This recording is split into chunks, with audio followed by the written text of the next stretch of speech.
Yo, Beth, that shit crazy. On a Friday! It's all leaving with your boy Barry Grant. I'm excited.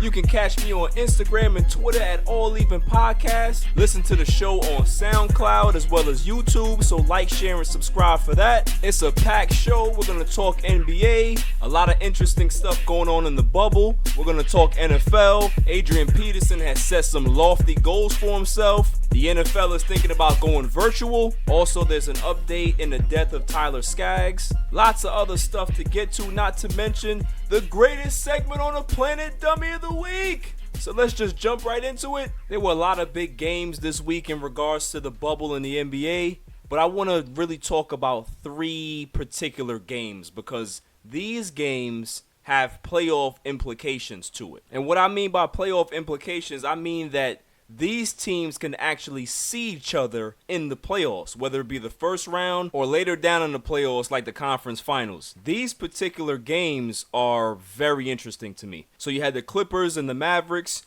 you had Portland and Denver, and you had Milwaukee and Miami. So let's start with the Clippers game. First half was real tight.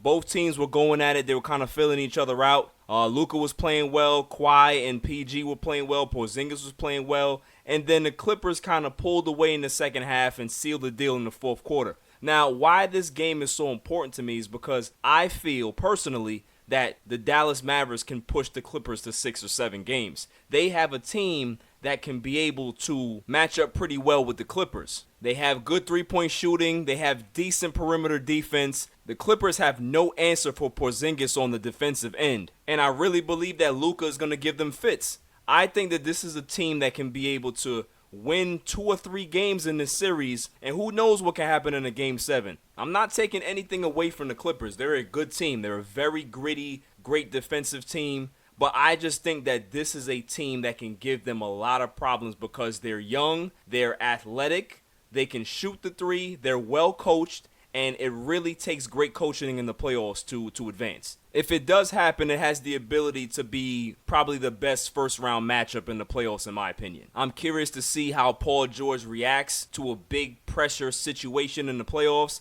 I'm curious to see how Luka reacts, since this is going to be his first time in the postseason. Porzingis as well. So there's a lot of interesting storylines going forward with this matchup. So I am really, really excited. I hope it happens. Next game on the list will be the Bucks and the Miami Heat. Bucks win this matchup 130-116. The Heat were up big in this game until they let it slip in the fourth quarter. Giannis went nuts in the fourth and sealed the deal for the Bucks.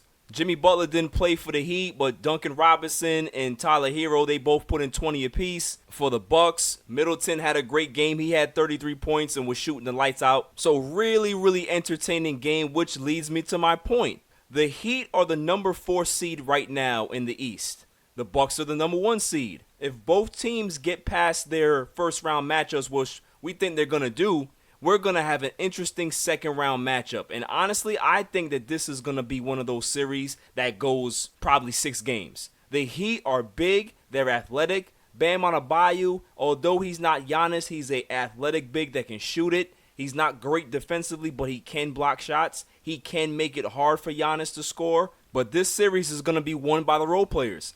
Who can shoot the ball the best? The Heat have a ton of youth on their side. And because they're so young, that I don't think fear is going to be an option for them. I think they're just going to look at it like, listen, we're coming for your neck. Nobody thinks that they're going to win but them. Coaching is going to play a huge part in it as well. Coach Bud got out-coached last year, and the same thing can probably happen this series as well if it does happen. Spoelstra is a seasoned veteran. He's a champion. He's a winning coach, and he's been here before. Coach Bud hasn't. So we're going to see what type of adjustments are made if this series does go down. If you want me to put my bold prediction on it, I got the Heat in 6. As much as I love the Bucks, I don't trust Middleton. I really don't trust Middleton to be that second guy that Giannis needs to get him to the promised land. I just don't see it. I don't see it. I think Jimmy Butler for the Heat is going to cause so much issues for the Bucks that they're going to get confidence. It's going to grow. And when young players get confident, those shots start to fall, and then the sky's the limit. So I see an upset in the second round. Next matchup we had was Portland against Denver. Portland wins this game easily, 125 to 115. Dame goes off for 45 points, hits 11 threes. Gary Trent Jr. can't miss, and they pretty much dominated this game. The Denver Nuggets didn't play 4 of their 8 top stars. Jokic didn't play in the fourth quarter, so we can see exactly what happened in that game. They're kind of prepping for the playoffs and pretty much took the night off.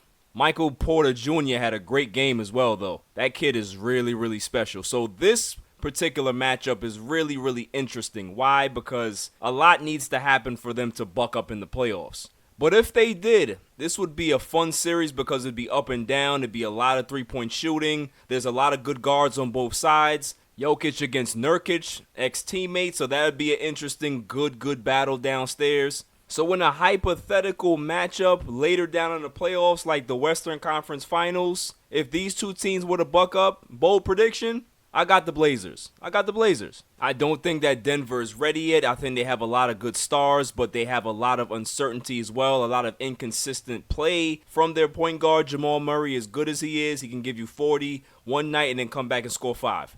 So once they get some consistency from their young guys, I think Denver is going to go to the next level, but not right now. So really, really good stuff during this week, which leads me to my next segment called The Good, the Bad, and the Ugly. This bubble has been very entertaining. We've had a lot of good, jaw-dropping moments. We've had a lot of bad, inconsistent play from a lot of teams, and we've definitely had a bunch of ugly stuff happen as well. So let's start with the good. Dame Dollar has been on a tear since he's been down here. The Portland Trail Blazers are 3-1. He's averaging 31 points a game, shooting the lights out from 3, and he has his team in position to make the 8th seed and possibly shock the world. TJ Warren has come out of nowhere, has started for the Pacers, and he's averaging about 27 points a game right now. The guy is lights out. He got traded for cash considerations from the Suns. You can imagine how terrible Suns fans feel right now to know that they had this guy and gave him up for a six-pack and a gym bag. It's crazy, but this kid has been lights out.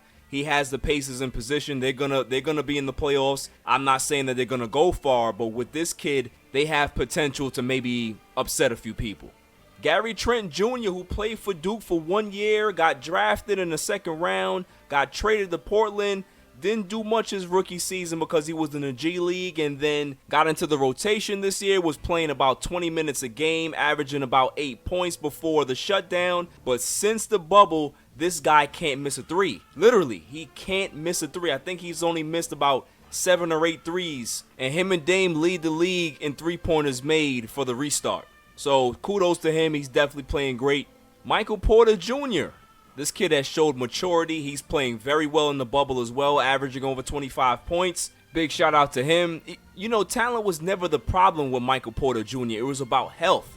He had such a devastating back injury at a young age that you don't know how a kid is going to bounce back from that. It was a serious issue. So the fact that he can be able to bounce back and play at a high level and contribute to this team and really be one of the key cogs in this team, it's a great story, and I love to see it. I love to see it unfold even more. I want to see him get to another level and really become a superstar that everybody thought he was going to be coming out of high school. Last but not least, you got my man Devin Booker. Devin Booker has been light-skinned Mamba down here in the bubble. He has carried this team. They're 4-0 in the bubble. They're playing great. DeAndre Ayton is playing well. The young guys are playing well. They're coached well.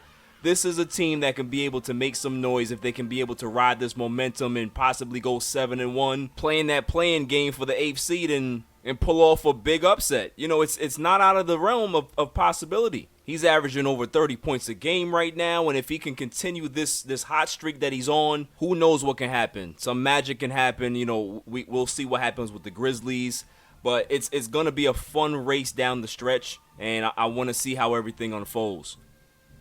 Turning our attention to the bad, we have the New Orleans Pelicans. I really don't have anything good to say about this team. They have a bunch of young talent, I get it, but they play no defense. They lost 140 to 125 to the Sacramento Kings. Lonzo Ball is supposed to be this great transcendent point guard, and what are we seeing? We're seeing bad defense. We're seeing bad defense from Brandon Ingram. We're seeing zero defense from Zion. We're seeing no commitment on the defensive end from this team, period. Bonehead turnovers. I am actually shocked that this is a Alvin Gentry-led team because they show no fight. Alvin Gentry is a fiery guy. This team shows no fight at all. Now I understand why the Lakers were so willing to give these guys up. Because if you guys remember, when they were on the Lakers, the same inconsistency used to happen on the Lakers. No defense, lack of effort, lack of hustle. It made Luke Walton look worse as a coach. Now he's in Sacramento. They're playing a little harder. They're playing tough. They don't have a lot of talent, but they're getting there. This Pelicans team is awful. And to think they had the easiest schedule in these 8 games in the bubble. The easiest schedule. Why? Because Adam Silver and the NBA wanted to have Zion in the playoffs. Zion versus LeBron is going to be a great first round matchup. The past versus the future. Wrong, wrong, wrong. Instead, what do we get? We get Zion, who gets 24 points in 21 minutes and 2 rebounds. 2 rebounds. So they call him Charles Barkley, but he can't rebound. He can't play defense. What can this kid do other than dunk? I don't see anything. And then I'm hearing that he's going to sit out back-to-backs. Is he 38 years old? We're talking about a 19-year-old kid that they have on a minutes restriction? Something ain't right, man. Something ain't right with this team. Something's not right with Zion. There's a lot of people that's starting to jump off that bandwagon. Listen, it's early, but it doesn't look good. We're supposed to be seeing Zion go 30 minutes, play all of these 8 games, showcase what he can do, and get ready for next season. Instead, we have load manage for a 19-year-old who's 300 pounds. Right. And coming in with the ugly, the Los Angeles Lakers 3-point shooting. It is god-awful. They are shooting 23% in the bubble, the worst in the bubble. They weren't a great 3-point shooting team to begin with. Before the restart, they were, 23rd in the league? So you have an average shooting team that's now in the toilet. They can't buy a basket. Nobody can buy a basket. I really don't want to see Danny Green shoot anymore. Every time he shoots, I cringe. Every time KCP shoots, I cringe. Every time Dion Waiters shoots, I cringe. Every time Kuzma shoots, I cringe. Like, I know it's not possible in this day and age to not shoot any threes, but maybe they should try it next game. Maybe they shouldn't shoot any and just rest their arms for the next game, and maybe the shots will come back because they shot 10% against the Rockets. 10%.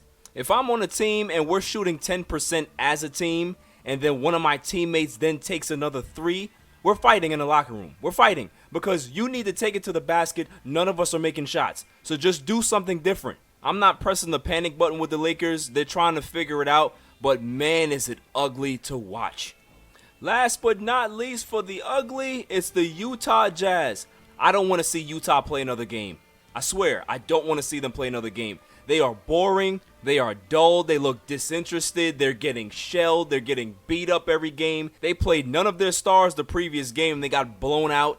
It's just a disgrace. I can't stand the Utah Jazz. I couldn't stand them before. I really can't stand them now because they're really hard to watch. They're in Spurs territory in regards to fun factor. They're just not fun to watch. They're really not. I hope they get it together because Donovan Mitchell is an exciting young player, but the rest of that team is just, ugh. So that does it for the good, the bad, and the ugly in the NBA bubble. But turning my attention to something really, really serious. Thoughts and prayers go out to the Michael Ojo family. We heard that Michael Ojo passed away today from a heart attack. He was 27 years old. He played at Florida State. From 2012 to 2017, he was playing overseas. Since that time, he was playing in Serbia and suffered a fatal heart attack today and passed away. So thoughts and prayers go out to his family. It's a really sad day for basketball. He was a great guy. You know, all of his teammates loved him, so it's really unfortunate. Coming up after the break, I got a bone to pick with Charles Barkley. On a Friday, it's all leaving.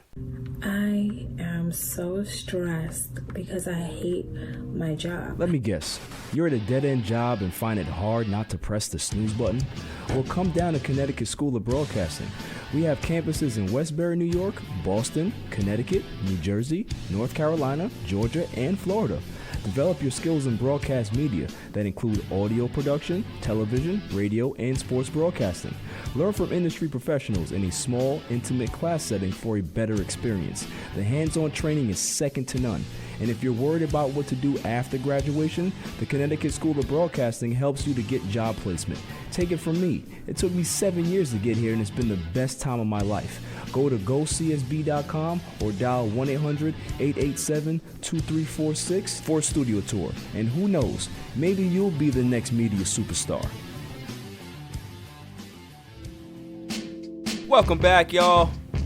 So Charles Barkley said that if Portland makes the playoffs, Portland will upset the Los Angeles Lakers in the first round and cause a earthquake to happen in the NBA. Now, before I lose it on Charles Barkley, let's put this into context a little bit. There's been 5 times in NBA history that an 8th seed has beat a 1 seed.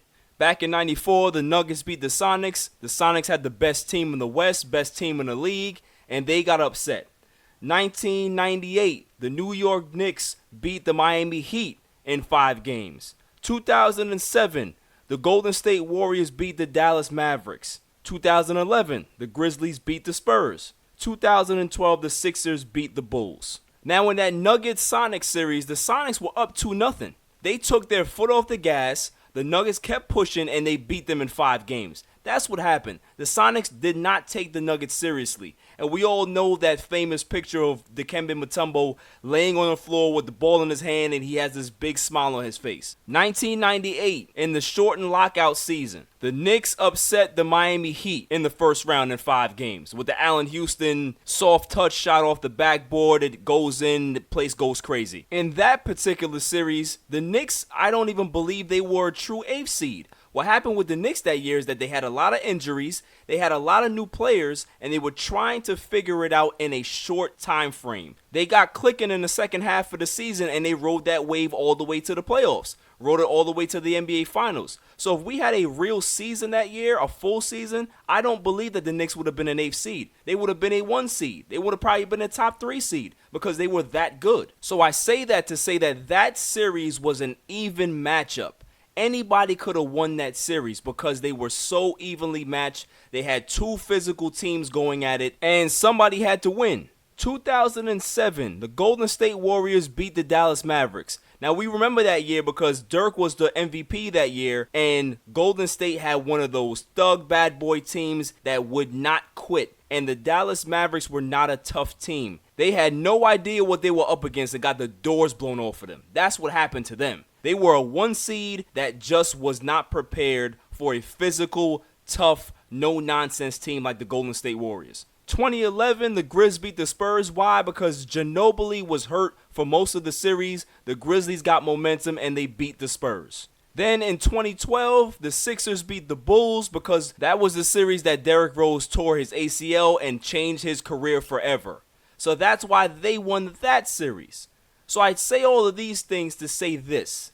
The Lakers are healthy. The Lakers have 2 great stars. They have 2 top 5 stars. They are not going to take Portland or any other team lightly in that 8th spot. Portland has no answer for AD. They have no answer for LeBron. Portland does not play defense. They are not a great defensive team. Yes, they can shoot the lights out, but they are not a great defensive team. We saw them play against the Nuggets where the Nuggets didn't have 4 of their top 8 players, and Denver made it a game. They made it a game. Lillard had a great game. Gary Trent Jr. can't miss, but they still made it a game. Why? Because Portland will always keep you in the ball game. Their defense is not great. The Lakers are going to have their way with Portland. LeBron is going to get in playoff mode against Portland. AD is going to get his work in against Portland. Danny Green may find his shot against Portland. Kuzma and the supporting cast may find their groove against Portland. Now listen, I'm not saying that Portland's not going to be able to win a game or 2,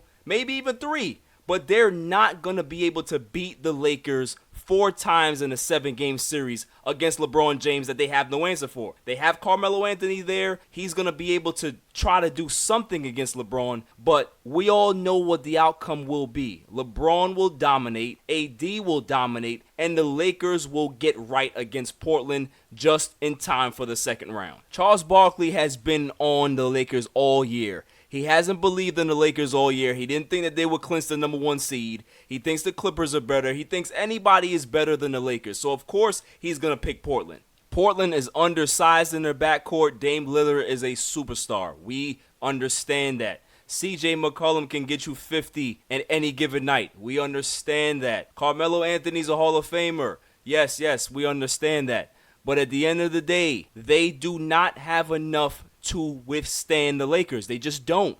LeBron James is going to go nuts on that team. Everybody's worried about him, that he doesn't look in shape. I can guarantee once the playoffs start, LeBron James will look like LeBron James, and everybody will kind of forget about all these bubble games that the Lakers struggled. He is going to go to town on Portland. I feel really, really bad for Portland. I like them. I like Dame. I like the Portland Trail Blazers, but LeBron is going to put the beats on Portland. Just put the beats on them. But let's play hypothetical. Hypothetically speaking, the only chance that Portland has is the Lakers need to have a big injury, whether it be to AD, whether it be to LeBron. If that happens, I can see the door being wide open for Portland and they can be able to win this series. But if that doesn't happen, it's going to be a beating. So Charles, cool out, man. Cool out. Cool out with the crazy predictions, all right? Okay, so after the break, the NFL is open to virtual fans. TREDAVIOUS has a lot to say. And AP is setting some big goals on a Friday. It's all leaving. Yo, what up? It's your boy DJ G Money, representing that Flip the Script podcast. But listen, right now I'm listening, I'm tuned in, I'm tapped in to a brand new podcast called the All Even Podcast with my man Barry Grant. Yo, B, what's up, man? Congrats on the new podcast. I'm listening right now. I'm tuned in. Fire, all even. We here. Let's go. And we're back. So the NFL has come out and said that they are open to having virtual fans this season. A lot of teams are still on the fence in regards to having fans at the games at like 30 or 40% capacity, while you have other teams like the Vegas Raiders, who've just opened up their new stadium, say that they're not having any fans for this season. So what should the NFL do?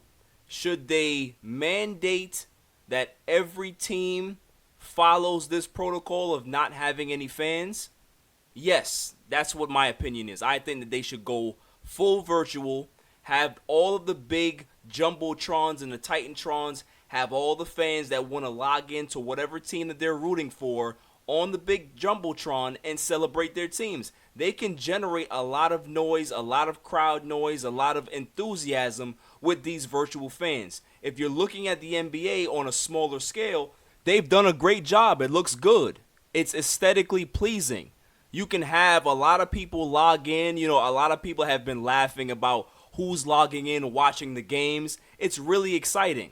So I think the NFL can do it even bigger. Invest some big dollars into this virtual thing, man. It can be a real big money maker for the NFL if they decide to jump all the way in. And it's also setting a great example that they're putting the players first, they're putting the fans first, they're putting safety first. So it's a win-win for the NFL if they decide to go this route. Set the example, Roger Goodell. Don't be foolish. Make sure you go full virtual and do it big. Do it better than any other league can do it in regards to the virtual stuff. Turning my attention to the Buffalo Bills star cornerback, TREDAVIOUS White. He was on the fence about playing this season. He was thinking about opting out and decided to opt in and play this season. But before that, he was really upset with the Bills fans because he was being criticized for thinking about opting out. Now, here's my take on this. I know that people are very passionate about their sports. They love their sports. They're invested into their hometown teams or whatever team they root for. But this is real life.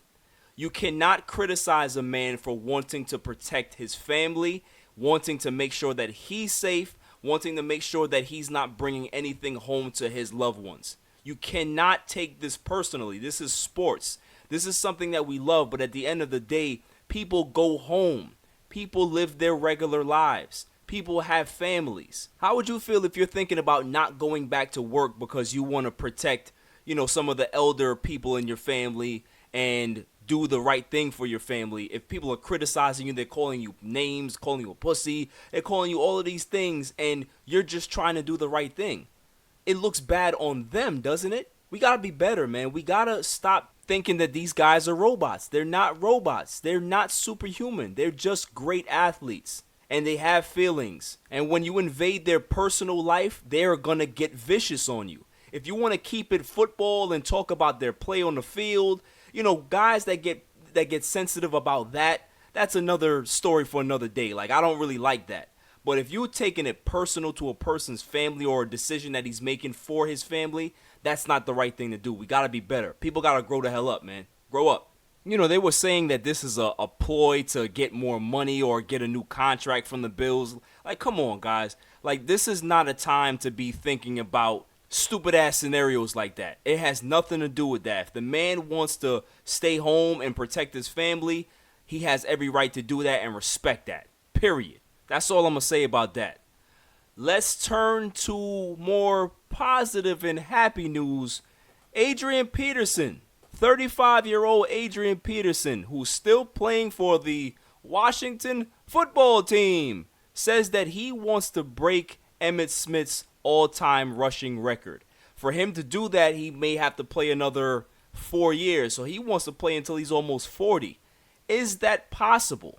Anything is possible, but is it plausible? Not really. Not really. Because he's going to have to keep himself in great shape. Now, look, Frank Gore is still playing football. He's still playing at a high level. He just got signed with the Jets. In order for AP to do this, he's going to have to bounce around for the next 4 years because no team is going to commit to him outside of a year.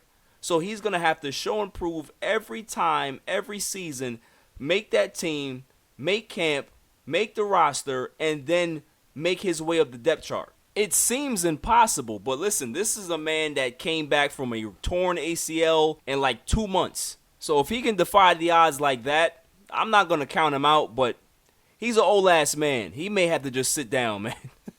He may just have to sit his ass down. Great player, but he's playing with that Washington dumpster fire, and I pray that he stays healthy, but Father Time waits for no man. It waits for no man.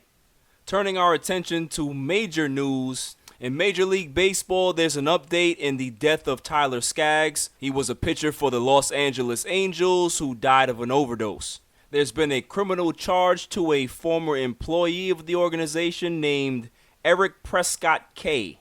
They say that he was a supplier for Tyler Skaggs and a whole bunch of other players of prescription narcotics. They say that they have numerous text messages between Skaggs and Prescott K, setting up arrangements of dropping off pills and other things. So he's been criminally charged, and it's a sad story, man, to know that this was actually going on with Tyler Skaggs, and they finally caught this guy, and, hopefully he does some time.